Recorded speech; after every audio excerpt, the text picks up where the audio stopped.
effect social change that prompted an investigation into ideas of negation and refusal as abstract forms of protest and resistance. So what happens when an artist consciously chooses not to opt out, refuse, and in some cases disappear, consciously removing themselves from the art world? And what is it that occurs beyond the boundaries of the art world, so should such a thing exist? And what forces some artists to strive to exist outside it? So tonight's talk will focus on several artists who have made statements of refusal in different ways, and drawing particular reference to the conceptual artist Ben Kinmont. So it's a pleasure to welcome Krist, who has explored and catalogued artists who have withdrawn and challenged the societal structures within which artwork is supposed to be made and received. Krist is a curator, writer, and artist. He is the co-founding director of Amsterdam's Koontz Wine, which offers a program of talks, screenings, exhibitions, as well as independent publishing. He is course director of the MA Fine Arts Department at the Sandberg Institute in Amsterdam and author of the project Archiving Disappearance. So during the presentation, we would like to, offer people the opportunity to interject, with any comments or questions. So it'll be quite an open conversation, I hope. Afterwards, we'll just get straight into questions and, like I said, comments from the audience. So please don't be shy. And I will have a microphone, and we're recording the event. So if you just make yourself known, I will be sure to get a microphone to you. So I'll hand over to Krist, and thank you all very much for coming.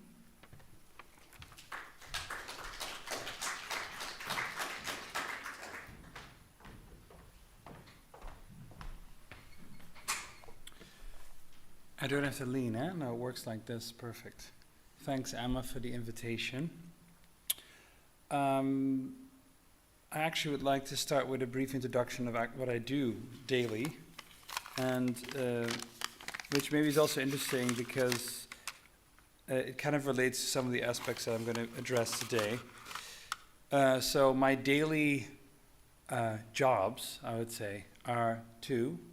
I direct an institution in Austria called Koontz Wine since 2 years, and I direct a master program of the Rietveld Academy in Amsterdam called Sandberg Institute since 3 years, and these things I do simultaneously, and it's actually quite interesting and also in terms of quite productive for me to think about the presentation of art but also the educational format of it. So working with artists on different kind of levels, that's exactly what I'm interested in. So, funnily enough, I was discussing with a colleague of mine to potentially start a series next year in Graz called When I Was an Artist. And the idea was to invite curators, mostly curators that, people have known or are familiar with, to ask them to make a artist talk, to talk about their work that they did before they became a curator or before they moved to curating. And what I would like to do today is I actually would like to start with an artwork that I made. Because my background as an artist, I worked as an artist from the early 2000s to 2007. I wouldn't say that I withdrew myself from art production. I just always juggled all these things together. So when I was studying at the Art Academy in Maastricht, I was also curating, and it was all very confusing apparently for my tutors, especially because I never made art. My background is actually in theater. So it became a bit of a mess. And because it became a mess, I made a work that I would say is the starting point for everything that I do these days. And what I do today with this talk is instead of presenting you a wide range of artists that move from one context to another, I'm focusing on the complexity of one practice that also inhabits this research at the same time. And it's American artist Ben Kinmont, which I will reflect on later on. And through Ben Kinmont's practice, I will move into several other practices. I would say that what I think I'm mostly interested in is the sort of flip side of the artist's representation in society in general. So the artist, the artist that wants to either work and stand next to the work, or wants to even overshadow the work by the presence, but definitely doesn't want to talk about daily maintenance, supporting family, being broke, finding other jobs, etc., which of course is also part of the aura, or let's say it's part of the job, but it's definitely not part of the aura of the artist. So that's a little bit what I want to talk about today, is the idea of responsibility as a human being towards friends and family, and what that also means to choose to be an artist. So, my graduation project, 2003, is based on Duchamp, because everything is based on Duchamp. At least when it comes down to my practice, everything is based on Duchamp. So it was for me inevitable that I had to work around Duchamp. And not in the way that I'm interested in showing people this is Duchamp, but in the way that I find interesting to use art history in a way that it becomes more productive for a certain kind of critique of today, in this case an institution, educational institution. Ronald is a project based on two positions, Ronald Selavi is part of a two-part project, which is about, one is about Rose Selavi, and one is about chess playing. And Rose Selavi was, of course, a way for Duchamp to look at the art context and its audience and its production with a different identity. And to also explore the idea of what identity and the language of this identity could be. So it's about removing oneself and returning at the same time with a different identity. And I thought that was an interesting format to explore things. And the other project was based on withdrawal from the art context and basically saying that chess playing is far more inspiring and far more productive for him as a human being. I won't talk about the latter project, I will only talk about this first one. This is 2003. What I did is I merged two names, and well, the first name is of course Rose Selavi. The other one is Ermout, of course the person that was responsible for the production of the sanitation in general. So it was actually referring to, you know, the person in charge for the production of something that he later defined as art. And I merged the two names together, and the most normal Dutch name I could find was Ronald. I don't think it's actually that Dutch, it's kind of internationally normal. And so I created this character. This is me, just the same way as Rose Selavi became someone, you know, in this case a female figure. I just became myself, but then in a completely different identity. The most important part about it is, of course, that I have curly hair, and everybody would recognize me with my curly hair because that's actually the only trademark I have. So, you know, removing my curly hair was one, putting on glasses was two, wearing unsexy, unfashionable clothing was three. So this is how I formulated Ronald. And what I did is I was quite critical about the educational format and structure of the Art Academy in Maastricht, and I decided to reapply. So I used the exact same portfolio I used when I was accepted 4 years ago. The only thing I did is I changed my identity, and of course I went into this application in a completely, you know, fresh other way, knowing my tutors. So I applied. This is the application form, and then I had an interview with two of my tutors, which didn't recognize me. And at the point that they didn't recognize me, that's actually where the project started for me, because I'm not really interested, and I don't think none of these artists I'm going to talk about today are not interested in gestures. It's not about the gesture of doing something. It's actually about following up and trying to see how you can engage in different contexts and also provoke and critique these. So this is a quite simple thing that you have to fill in. And in Maastricht, you have to do a 2-day application round, which is kind of a very conservative way of, you know, you have to produce something on the spot. You have to bring an artwork with an assignment. And the assignment in this case was, what was the assignment again? Visualize your ideal in 3D, your ideal situation in 3D. And what I did is I reconstructed Le Coq Rilat, which is Francis Picabia's painting, where he basically asked most of his peers and colleagues to make doodles and signatures on a painting that only had an eye painted on it by Francis. This is the moment where Rosa Levy also added the double R to her name. And this is also what I did halfway through the 2 days application. I started changing my name to Ronald with double R.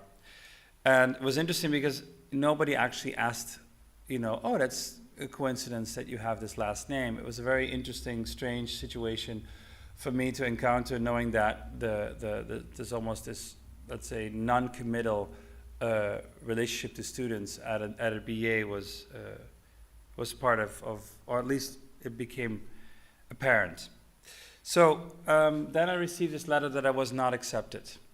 So I did exactly the same as I did 4 years ago, although when 4 years later I did not get accepted. So this was a bit of a scandal in the school because it also questioned what is value and what is actually, quality, and what defines one being good, what defines one being bad. Not good and bad, but at least not of a certain interest or level to be accepted. I'm making a jump. So what I'm doing basically, I showed you this work, it's 11 years ago, but hopefully later on it makes sense. I'm born in a small town called Weert, which has around 40,000 inhabitants, and Jan Dibbets is also born there. Jan Dibbets, for those who don't know him, is a conceptual artist, a Dutch conceptual artist. And when I visited Jan years ago in his house in Amsterdam, I found this piece on the floor in his living room, which is a Carl Andre, which he's very good friends with Carl Andre, and he bought it from him because Jan Dibbets buys work from France. And what was interesting as well is that Jan and I didn't know each other at all, and but all of his previous, his earlier perspective corrections were made in the garden of the neighbor's garden of my aunt, basically. So I recognized the space quite well. And we just engaged in a completely different level. Carl Andre Killed His Wife is a work, the second work from American artist Ben Kinmont. It consists out of plastic letters that are glued to the wall with, what do you call it in English? Wax. Well, it's not even English, you can call it wax everywhere. So it's glued with wax on the wall. Carl Andre Killed His Wife is actually a response to Kinmont's background. Well, first to talk about Carl Andre, of course, Carl Andre, his image in the 80s totally changed when he was accused of killing his wife, Anna Mendieta. And what I found really interesting about this is that Carl Andre was someone that was really about, face value, about sort of this idea of the relationship to what you see is what you get. Please use me and please participate, and don't think of it any more than what it is. So it's a very sort of minimal, straightforward approach to sculpture in general. And this, of course, became a completely different question because it was a very long trial, and it basically all of a sudden showed the light on Carl Andre totally different. Because of course Carl Andre was a star in the 80s, still a star, but mostly the fact that all of a sudden people thought, did he kill his wife? And then you would start looking at his portrait and you'd be like, is he a killer? Is he a murderer? So all of a sudden this idea of the flip side of something that an artist tries to remain private, although he's married to another artist, he's not putting all of his, let's say, garbage on the street, all of a sudden became, overshadowed all of the work. So you look at the work and you think like, is he a killer that does this kind of work? Why is this an open participatory work? So it kind of showed, it became, what I find interesting about it is that it became part of the image of the artist. I mean, if you talk about Carl Andre these days, most people don't even know about this incident, So it is an 80s incident. If you talk about Carl Andre, in 2000s, people don't really refer to that directly, but in the 80s it was definitely the thing that basically overshadowed his practice. Ben Kinmont grew up with a father, conceptual artist as a father that basically used his whole family to produce his work. And the fact that father was only there for himself as a conceptual struggling artist, not making any money whatsoever in the late 60s, early 70s, it also defined the relationship to Ben, from Ben to art in general, seeing that, you know, this is how father wants to be seen, and this is actually what we are suffering for as a family. So Carl Andre Killed His Wife became actually a symbol for his practice in general, which is about these sort of mixtures of artist representation and production and working in different values systems. So this is the work of Robert Kinmont, the father of Ben Kinmont. And as you know, we've been looking back for the last 6-7 years, mostly trying to explore or reintroduce conceptual artists that we have not worked around or have not been shown widely. And Robert is one of those people. Basically, Lucy Lippard did embrace and write about him in the late 60s, but not much happened with Bob within this practice. The work of Bob Kinmont, I think it's fantastically beautiful work, is that he mostly made his work in the desert. It was about the relationship of the human being towards nature and about trying to sort of find I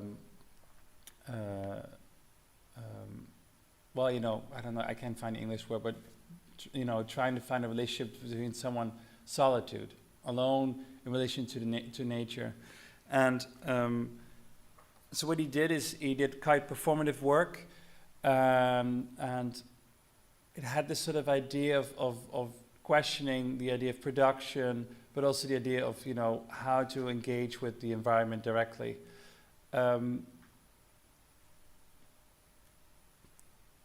After the work, Carl Andre Killed His Wife, quite directly after that, Ben Kinmont made the work You Call Andre Me. And this is the starting point for basically, these two works define the whole complete work of Ben Kinmont. You Call Andre Me on 2 tiles, positive, negative, and again using the wax, is about defining Carl Andre as a space between you and me. Just actually thinking about sculpture, but also thinking about, the guy that potentially murdered his wife, or whatever kind of association you have with Carl Andre. It also becomes a verb. You sculpt me, you love me, you, whatever kind of verb you associate with the name Carl Andre. So it is about this idea of name and association. Ben defined that space after Beuys. Beuys, of course, known for social sculpture. He called it the third sculpture. And the third sculpture is the space between two people. The relationship between two people and how you can define that space as sculptural and not just as something ephemeral. And what he did, he mostly worked with people directly. For example, this is a project from the early 90s where he spoke to people on the street and asked them if they could, if he was allowed to wash their dirty dishes. And of course, if a stranger comes to you on the street and says, "Can I do your dirty dishes?" You're like, forget it, But at the same time, you're also, because when you invite a stranger to your home, someone you don't know, you always have your house look perfect. You will never have your dirty dishes somewhere around or laundry or something. You would always have a spot-on house because you want to represent yourself. You want to look perfect and you want to be accepted for who you are. And but he did manage. So over the course of a year, I did the project 3 times. He did many dishes, and when he did the dishes with the owners, he would say, could you consider this to be a sculpture? So what Ben Kinmont actually is from the late 80s onwards quite special in is that he used this idea of socially engaged art, but then from a sort of traditional parameters perspective. So defining conversation as sculpture, which is quite, unusual in those times to actually say, because people were pushing it forward, cooking in the gallery and saying, this is art. He was actually putting the gallery into people's home, saying, I'm actually making a sculpture with you here. It's just about trying to think about space being material.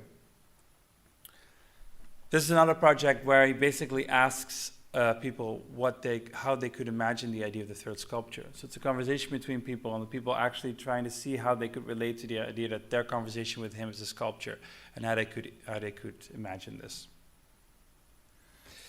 I'm making a little leap to an organization that I founded in 2009 called Koontz Wine.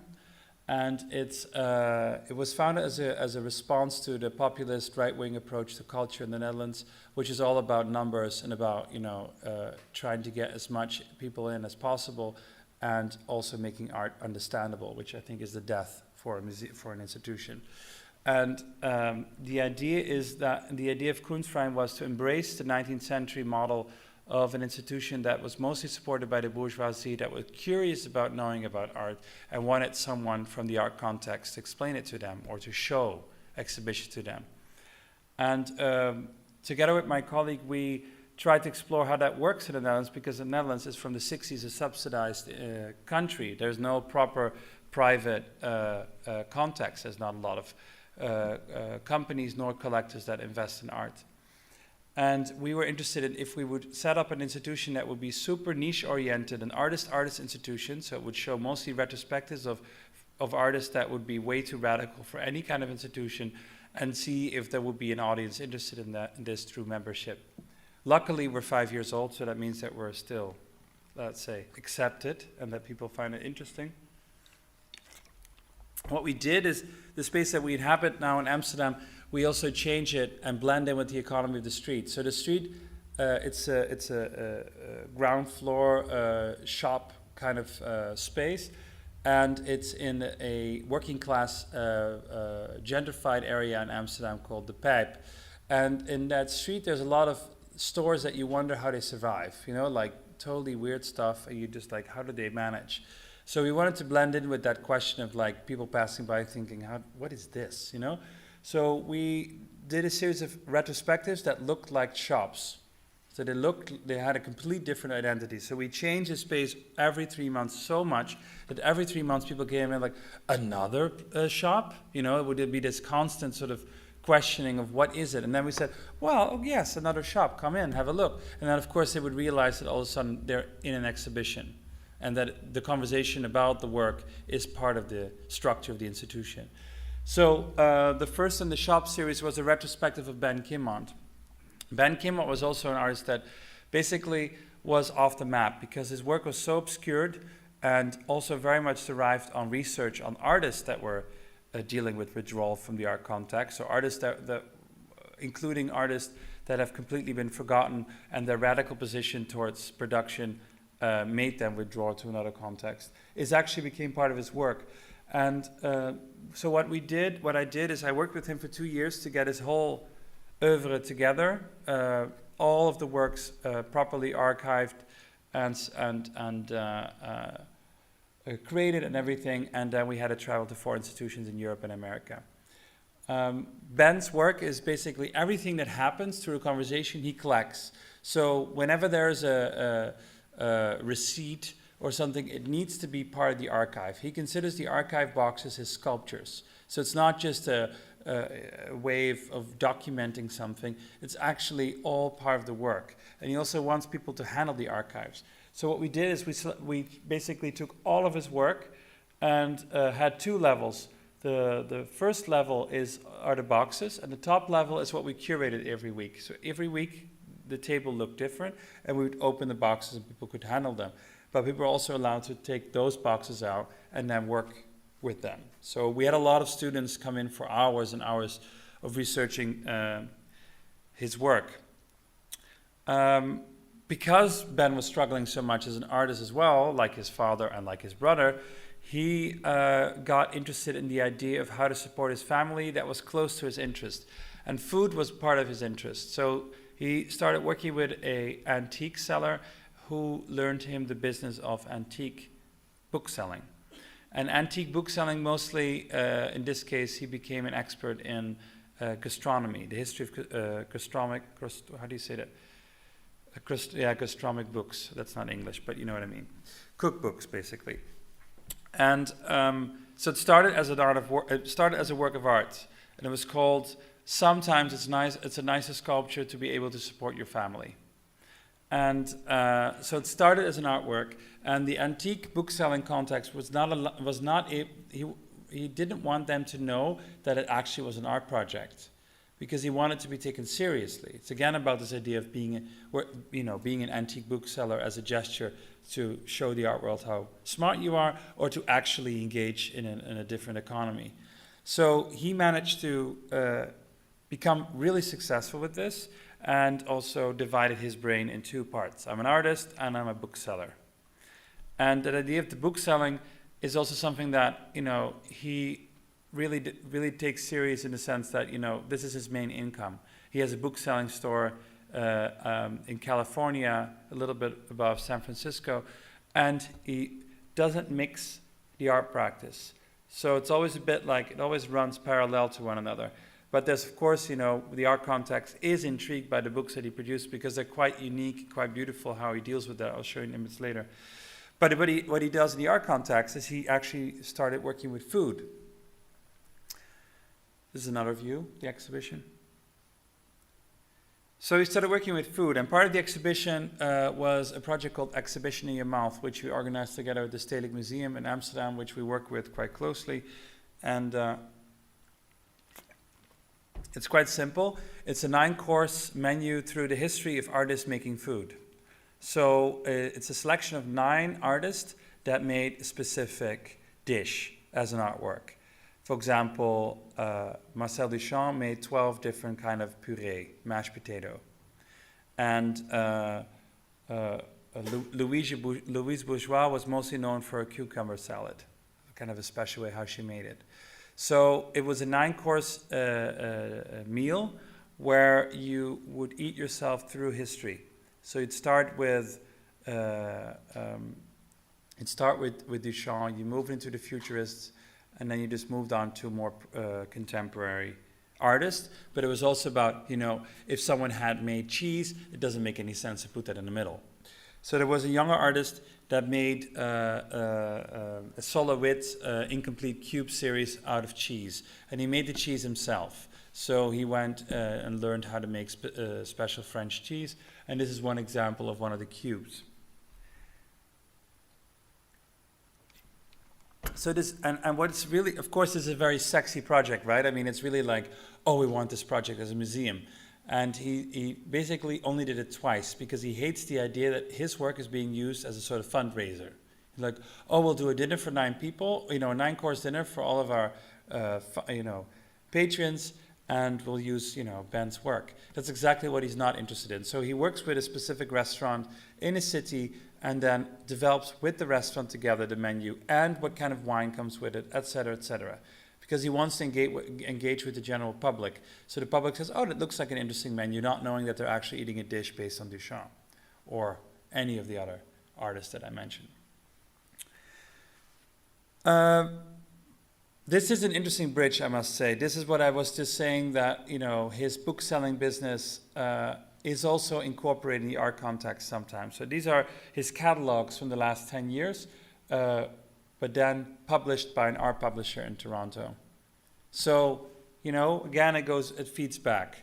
So it always moves from left to right. To come to the project where I'm actually here today, on Becoming Something Else, which I helped him with. I met Ben, I think, 2008 or 7. I started in 2004 with a project called Archiving Disappearance, which Emma briefly mentioned. And it started right after my project, which I presented earlier tonight, Ronald, C'est la vie. And it was about questioning the idea of finding borders between being inside or outside the artistic context, and what it means to shift from one side to the other. And I was not so interested in the idea of the paradox of me being part of the art context and fetishizing decisions to not be part of it, and then actually bringing them back, because that's what you do, And they withdraw themselves for many different kind of reasons, and here I am standing, talking about them again.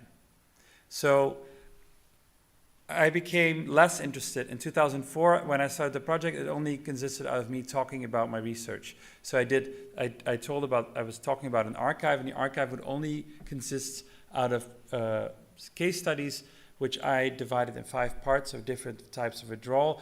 But you would only know about the archive by inviting me to talk about it. And each time I would present different case studies. So that went on for a few years, and there were several symposia around it as well. But I got completely bored with the fact of talking about it. Here I am talking about it again. But actually trying to see how I could reintroduce in a kind of like productive way without instrumentalizing this decision into the art context, but also to make people aware of a practice that was forgotten that is interesting to look at. So On Becoming Something Else is actually the same thing. It's 7 different types of withdrawal from artists that went from one context and the other because their work basically asked them to. Their work kind of asked them to,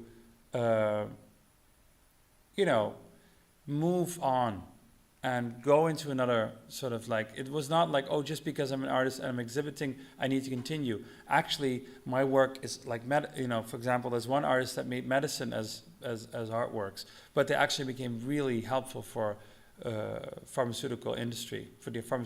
So she moved into that. So it's very logical. It's actually very beautiful, and that's exactly what I'm interested curatorially, is that, you look at someone as an individual, someone that just, has had different professions in his or her life, but had one specific interest and focus that was derived from the art context at the beginning. So, On Becoming Something Else is 7 biographies. And the 7 biographies are, I'm just giving you a few examples: Licia Clark, the Guerrilla Art Action Group, Raivo Puusemp, Hans de Vries, Laurie Parsons, Gretchen Faust, etc. What Ben did is he wrote small biographies on their practice and the reason of withdrawal. And he, when he was invited for the Centre Pompidou Festival, he worked with 7 different chefs in Paris from completely different levels of not levels, I would say 7 completely different restaurants, from 2 Michelin star to, the bar around the corner, but actually very specialized in something specific and very good. All 7 respected chefs on different levels. So what he did is, based on the idea of the pièce montée, which is an 18th century dish, which is a sculptural celebration dish, basically, which is often used for example, weddings. So, the chef would make outrageous sculptural dishes. And based on this idea, Ben went to the 7 chefs and said, here are 7 biographies. Which biography do you feel closest to? And then they would pick one, and then based on that, they would make a dish. And the dish, because for him, food is exactly the same as, it works very metaphorically. Food is about, ingredients becoming something else. And he saw that as a sort of metaphorical parallel level to artists going from one context into another, mixing different ingredients and becoming something else. And so what he did is they made these dishes, and what he said, I don't want you to mention that it's part of my project, nor do I want you to mention that it's based on an artist practice or a biography of withdrawal. I want the dish to just be part of your menu. So if you would go to the restaurant and you would order this coriander chicken, you would think, okay, well, that sounds good. So you'd be sitting and eating there, but next to you, someone would be sitting thinking, I'm eating a Licia Clark dish, or I'm eating a dish based on Licia Clark. And the 7 withdrawals kind of have different reasons. So, for example, with Licia Clark, it was psychotherapy. With the Guerrilla Art Action Group, it was activism. With Raivo Puusemp, it was politics. So they're all, there were different kind of reasons which he put together. The only way of knowing about the project is that you would go to the Centre Pompidou, and there would be the menu card, which you could take with you with the addresses and the dishes and where it was. So you'd only know if you'd be a visitor of the Centre Pompidou that you could be part of the project. So that's exactly how his practice works, is about this idea of working in different value structures and also respecting these value structures. And what I find interesting about that is that he manages to sort of engage on different kind of levels with an audience, as I just said. I think it's quite important in his practice. Where am I now? Is this black? Yeah. So again, about making things productive artistically, not just writing about it. I must say I did start my PhD on the subject 4 years ago at the Royal College, and I stopped because I basically didn't find a productive way of talking about the subject. I was far more interested in thinking how to make things more part of history, or reintroducing things as part of history, and also doing that in discussion with the former artists. The first thing I did is, I used the menu of Ben Kinmont as a starting point of making 7 projects. And I'm actually at the 4th now.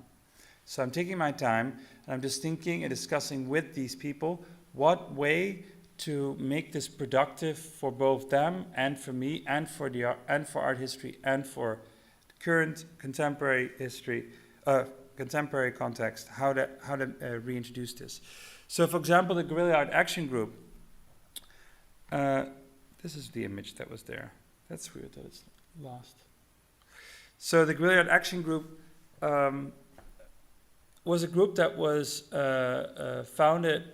The main founders were John Hendricks and Jean Toch, and they came together as a response of basically criticizing and provoking the art market and its institutions, and also placing that next to far more important political events such as the Vietnam War.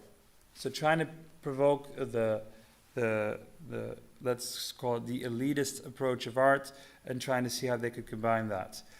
So they did a lot of actions together where they would enter the museum and lock themselves up, or they would do this group sort of blood-spreading, kind of provocative works, I must say.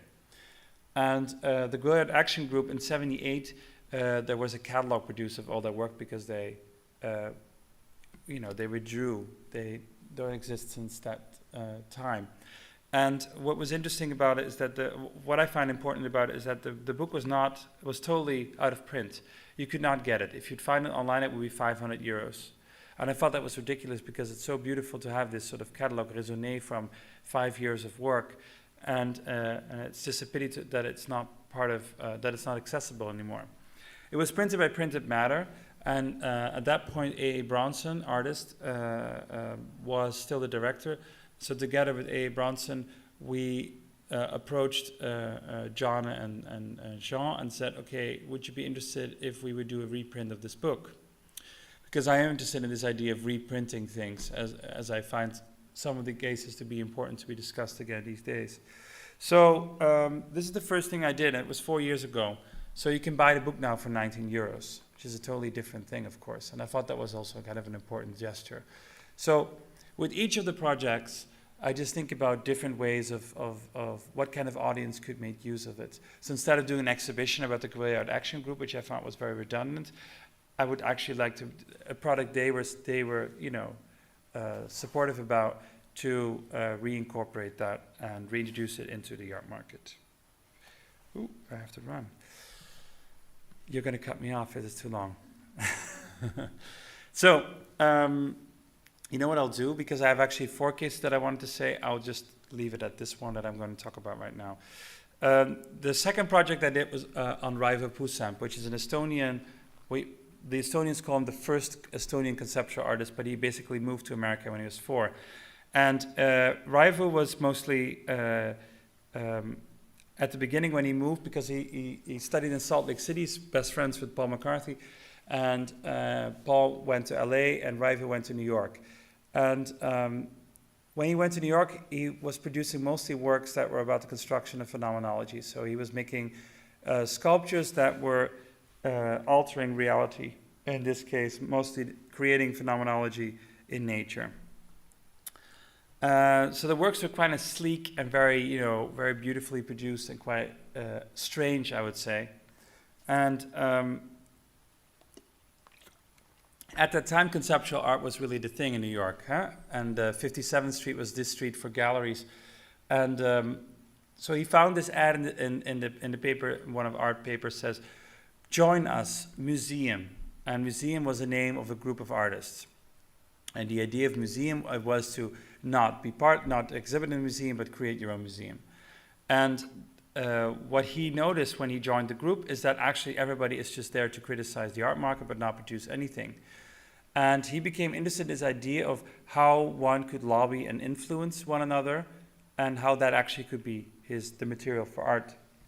So Raivo moved upstate New York into a small town called Rosendale.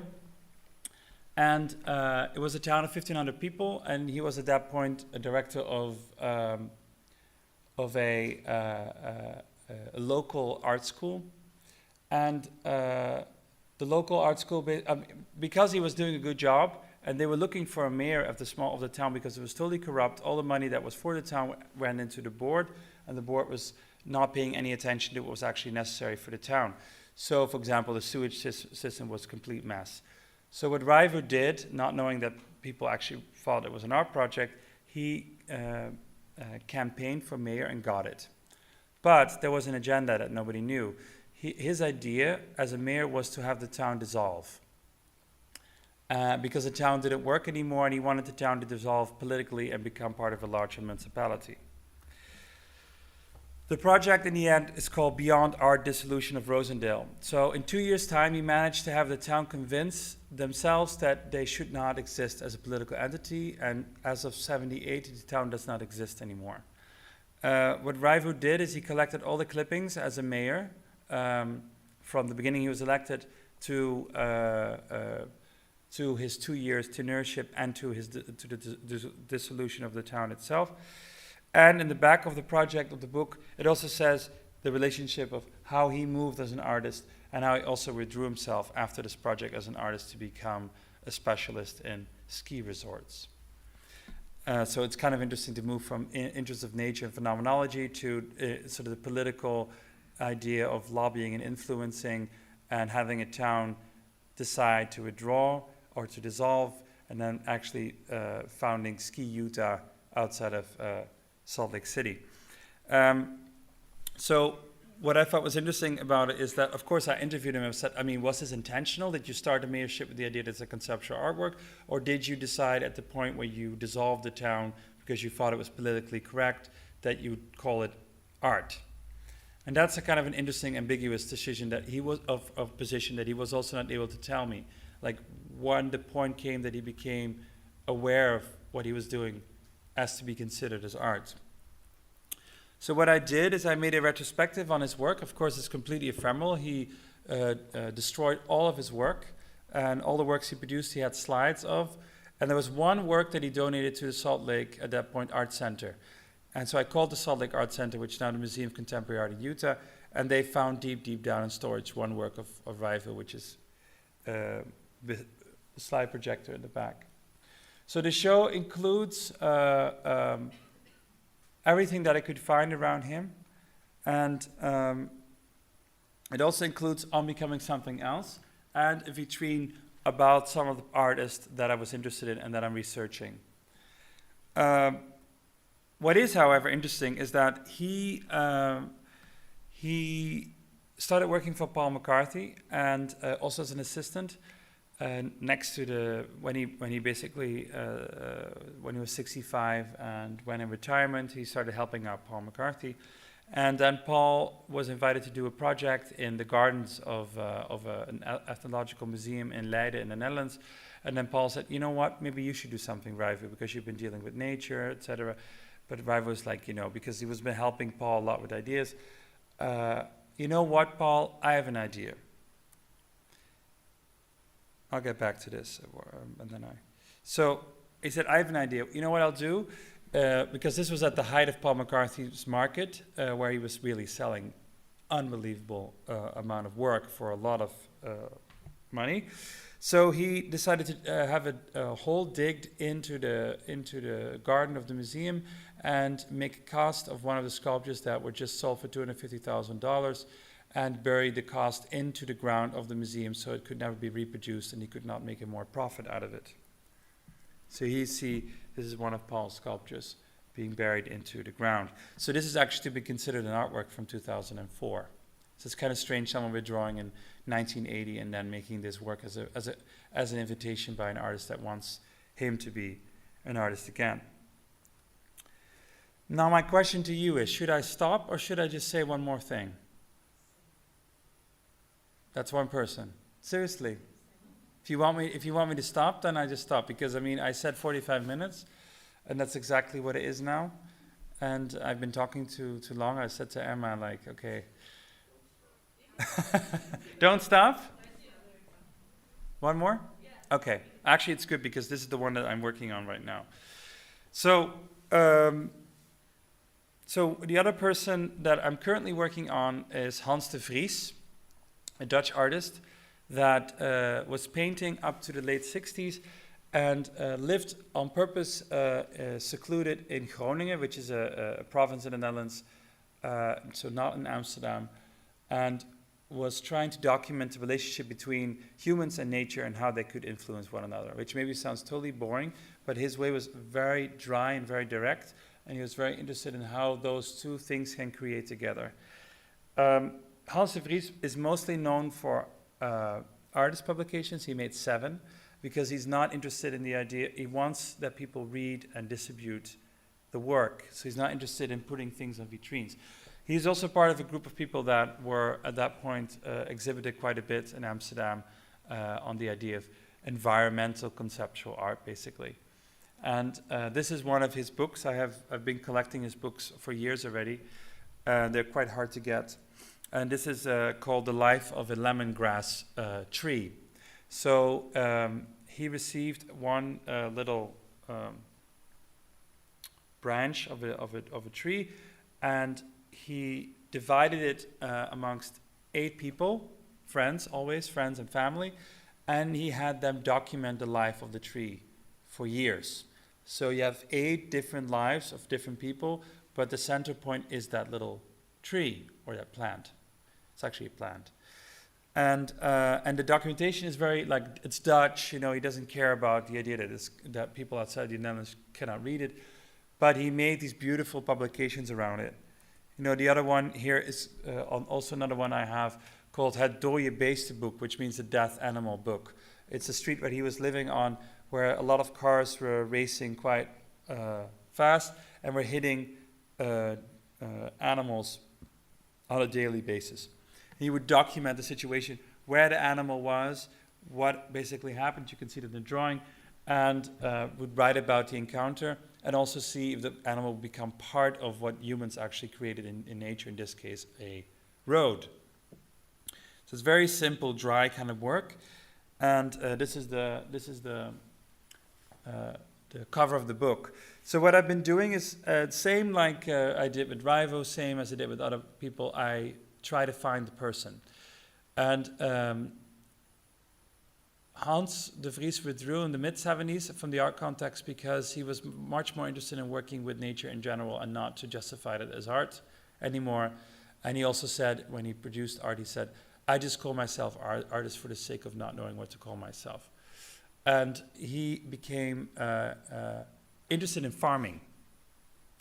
And now, which I find really fantastic, he moved to Denmark, and he is the owner of one of the biggest farming companies of farming stuff that you need for farming, you know, machines, etc. So again, I wrote him an email, were you an artist, and can we speak? And he's like, yes, I was an artist. So my idea is to, I'm going to fly to Denmark this summer and interview him. And he made 7 books and 1 film. And what I'm going to do is I make 1 book out of all the books, which includes the film, includes my interview, and the only larger essay that was ever written about his work. So it's just, again, about making things accessible and having a proper publisher for it. Thank you.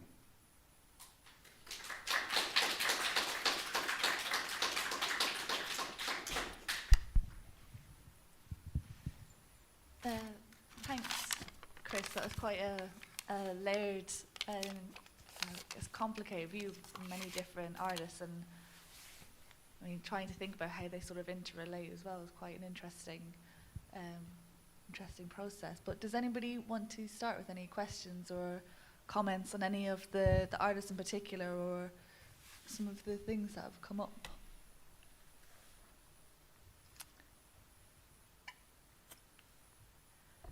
I can continue, I have another case. No. But I think what's quite interesting is the idea of visibility. In terms of what Ben Kinmont was doing, if he's washing dishes in somebody's house, which has nothing to do with anybody other than perhaps himself and the house owner, and yet we as an audience get a glimpse of that maybe through documentation. But what is the necessity in producing that documentation? Is it that visibility that's required in order for that to be seen as this third sculpture or a social sculpture, or is it enough for it to just sort of exist? Well, as I mentioned, the archive boxes are for him as important as the action itself. And the archive boxes, I'm not even able to say archive boxes, they're sculptures for him. So there's different kind of processes of the project itself. So he's not interested in documentation per se. So for example, if you open the box, there's like many things in that box. It's not just some images of him doing dishes. So it's kind of like the materiality of the event. So everything that is part of the event or the encounter becomes the material for the sculpture afterwards to engage with an audience in a different way. So I think that's exactly what he's after. And the preciousness of archives is exactly what he also critiques, vitrines and things. But actually, okay, here's a box, open it, work around it, explore. I mean, some of the boxes are jam-packed with, there was not email then, but it was like, faxing and writing and, different kind of things to make a project happen. And, you could see it as documentation, but he basically wants you to look at things not through the eyes of documentation, but through the eyes of sculpture. So again, that's kind of like a way of interpreting things that you normally would see as a sort of accepted form. In this case, an archive box. So he's still sort of applying specific labels almost to things. It's like when you say, when you email an artist and say, "Are you an artist?" And it might be like, well, once upon a time I was, but now I'm, lost in the depths of Denmark somewhere. Farming. Not but lost. I think successful. Successful, yeah. Well, that's another interesting aspect of their practice. Various different artists, is that idea of success then as well. Of course, that's exactly. That was actually one of my main starting point of the project. Is I was only interested in artists that one would call successful, i.e., artists that have been embraced in one way or the other by the market. So they had exhibitions, not just at the local gallery, but they would also be part of writing and art criticism at the time. So that was definitely part of the idea of. Of course, one can discuss what is success and what is failure, but at least the position was being taken seriously.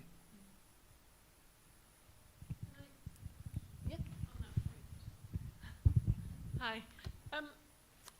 So in a way, you seem to be in some respects, resurrecting some of their past. Did you talk to the artists about how they felt about you doing that, and also were there discussions about regrets or wishes they'd done something different, or just putting it aside altogether? Was it you're resurrecting their memories of being an artist and now something else? Was that a part of your discussion with them? Logically, yeah. At the same time, it's also an ego matter. Huh? Artists have huge egos, and at the point that I say, I'm interested in you as an artist, but of course you can ask yourself, what is the reason why I'm interested? Because of your withdrawal or because of your practice? But in general, obviously when I say I would like to re-show the work, they'll be like, yes, thank you, But when I talk to them, when I interview them, it's about, because with most of the cases, at least the cases I'm interested in, is that they're all kind of natural and logical steps that are made. There wasn't a remorse or some sort of, I'm frustrated and therefore I leave the art context. It was just a gradual and logical thing that moved from one place to another. So when I speak to them, I actually talk about about daily stuff. Of course, I talk about the time of the work as well, and of course, I talk about why we're drawing. But at the same time, well, in this case, for example, with Hans de Vries, I mean, it's just very clear how things moved from one thing to another. I mean, he didn't become let's say he didn't open a hotel. Even if he would have opened a hotel, it would have been interesting because he is interested in the intersection between people and nature. You know, you could even push that further if you want. But so yeah, I mean, I think that's and the idea of resurrecting, it was there. It's part of history. It's just maybe not explored properly because there was a lot of people, mostly in the 60s and 70s, that at this point have not really been reintroduced. And it's about asking oneself, is it urgent to show it now? Or is it just pure fetish? You know? Is it interesting to look at those practices in 2014? Or am I just looking at documents that have some sort of potential interest? So the selection of people that I work with have that I feel that questions are made. For example, these days, lots of younger artists are dealing with nature and materiality and environment and landscape.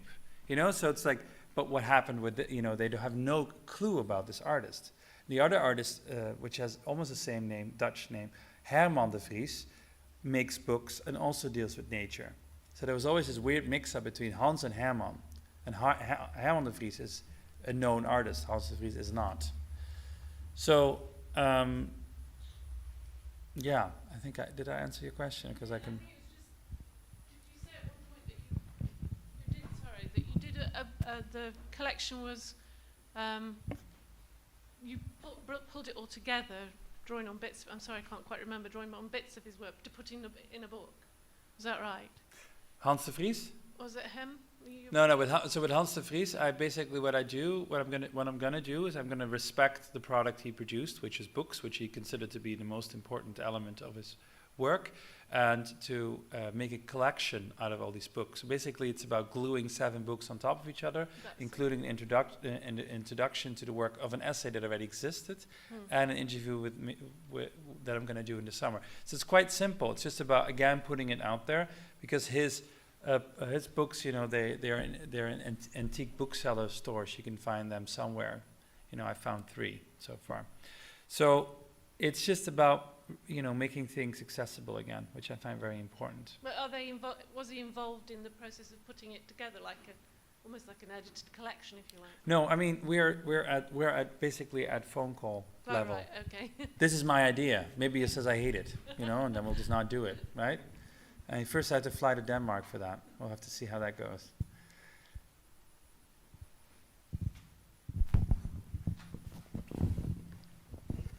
Hi, thank you for your presentation. About the sculptor, I also have the question. Like the sculptor, he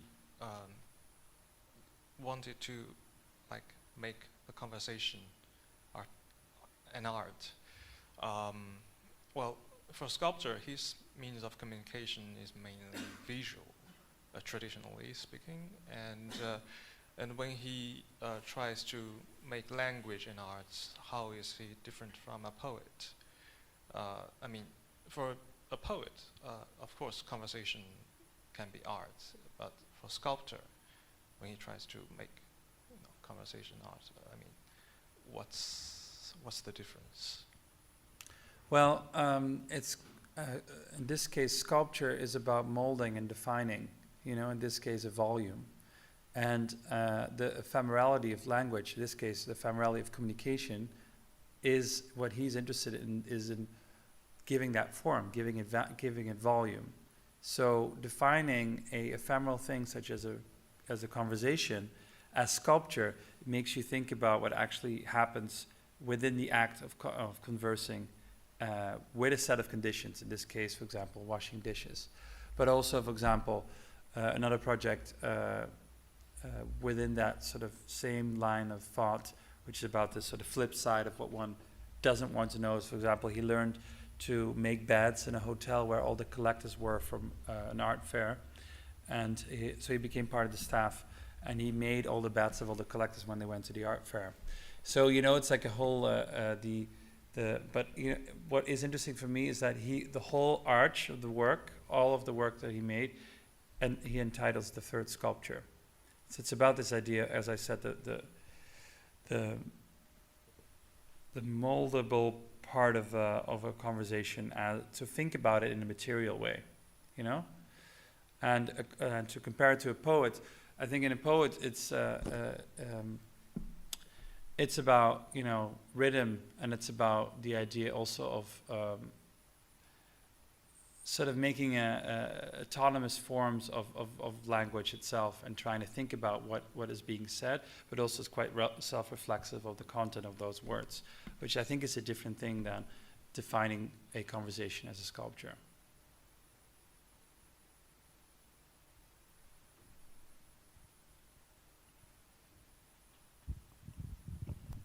Any other questions? Something that I was wondering if you could speak just even a little bit more about is Guerrilla Art Action Group. Yeah. We're quite an interesting collective, and we're making very political and, as you said, quite visceral and provocative performances. And then you just mentioned that they withdrew. Yeah.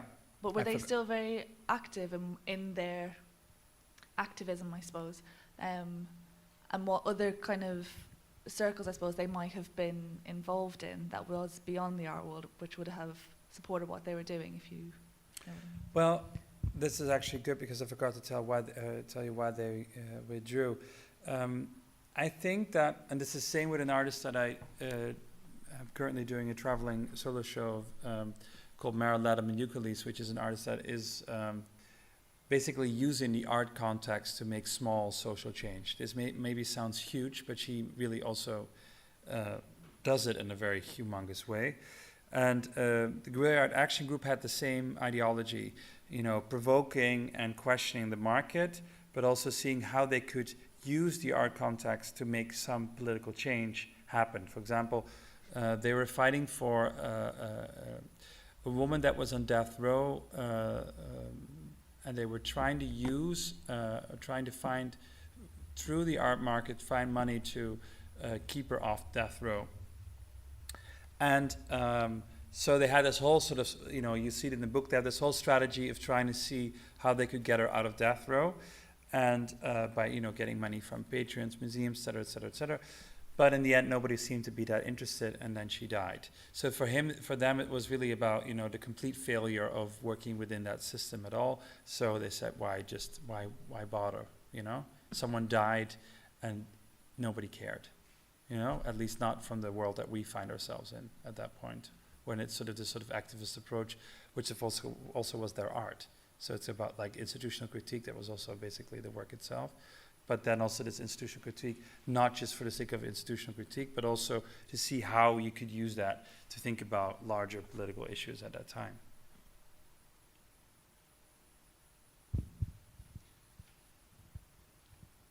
Okay. One more? Okay. It's a question. The idea of becoming something else presupposes that you were an artist in the first place. Yeah. A lot of artists have a lot of anxiety about whether they're artists or not.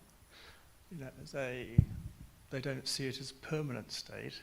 They see it as something that's dependent on, you know, whether they're still capable of producing work. Mm-hmm. Whereas you seem to almost see it as a contextual thing, that, you know, if they've qualified in a certain context, you know, then that's the sort of benchmark. But I was kind of more interested in, if you like, the prehistory, or possible prehistory, that some of your subjects might have. For example, a friend of mine, who, you know, was a contemporary, who was involved in conceptual art when I was a student. And he went on to teach in an ordinary school. And he now does covers for Marvel comics. But he went to art school because he actually was interested in cartoons. And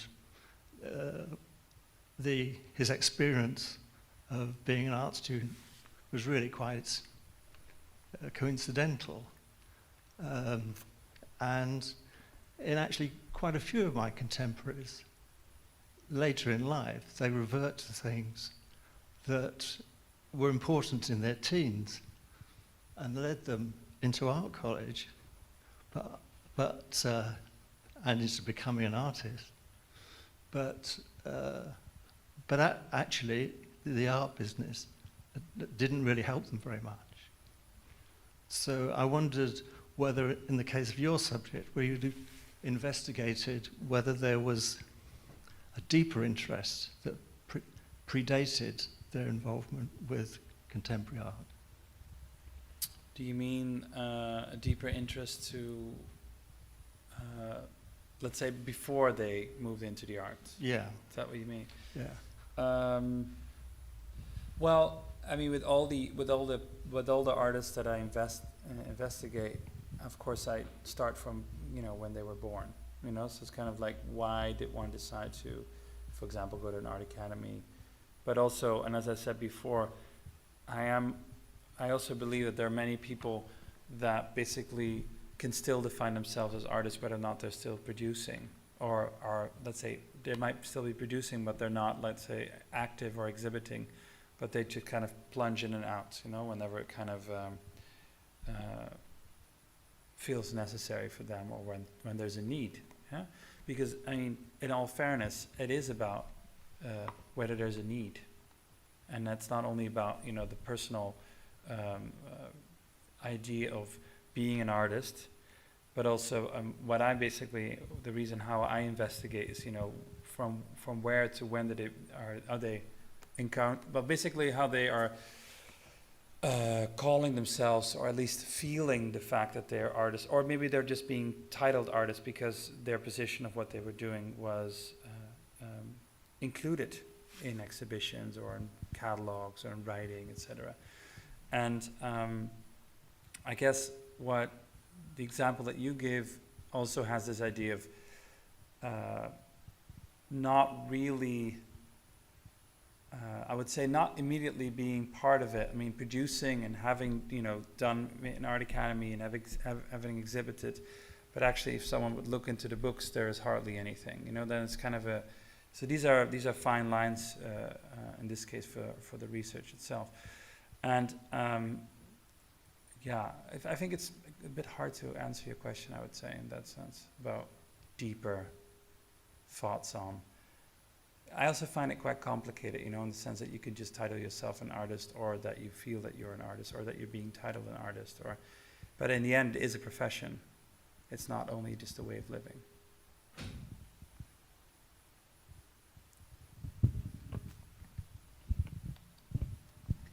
Maybe just one final thing. Just to lead on from talking about being an artist as a profession, and relating back to Ben Kinmont's, the fact that he would feel the need to call his profession of being an antiquarian bookseller an artwork. So he's being paid for his artistic labour, and that's something that sort of runs through, or that I was kind of curious about with the other artists as well, the notion of labour, artistic labour, and where economy comes into that as well, like in terms of, being paid, I suppose. Well, in the case of Ben, but also in the case of Raivo, I think with Ben it started as an art project, but it became a real business. So he doesn't look at that part of his life now as art. So in 2000 when he started, so him learning the business was part of an art project, but he never said it to anyone.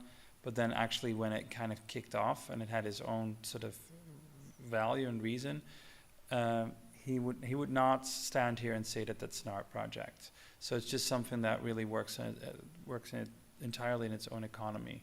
And in terms of, for example, Raivo, was the same. It was not just a gestural thing, an artistic labor kind of gestural thing about being a mayor. It was actually about trying to make change for a town, and in this case, being an artist but also being a mayor. But then what I find interesting is that afterwards defining it all together as art. So that also makes you completely rethink exactly, so this whole thing was an artistic labor, but it was not just about, as I said, it's not gestural, it was actually following it through. So those things, this is what I find interesting, that it's not, that it really functions side by side in society. So it's not just an artwork on its own, you know, just to show off to us, like, because nobody knew about this project, only Alan Capro, which is a good friend of Raivo, and he wrote about it, and based on that, Lace and LA gave him an exhibition on this project in 1980, and there's hardly any writing on Raivo.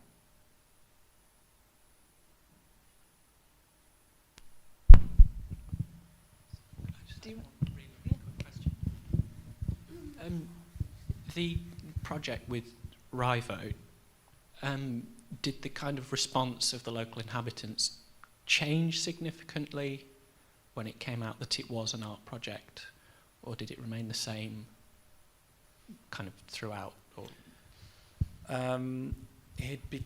he withdrew, or he left. So when the town dissolved in '78, he and his wife and kids moved back to Salt Lake City, and in 1980 he actually presented it. So that's a year and a half later, also producing the book that he did, where he had made 100 copies.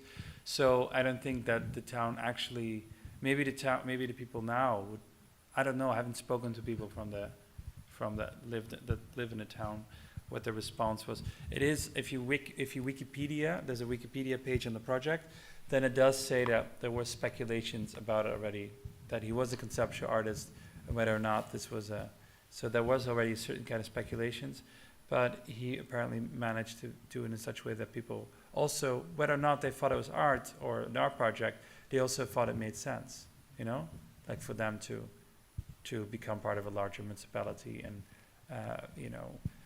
losing their political responsibilities as a town. So I don't think it actually mattered for them. I don't think they felt used or instrumentalized.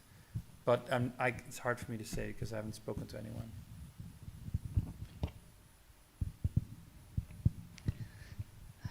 Okay, well, if we've no further questions, I'd just like to say thank you very much for your presentation, and thank you all very much for coming, and kind of wraps up our program in quite a nice way. So thank you. Thank you.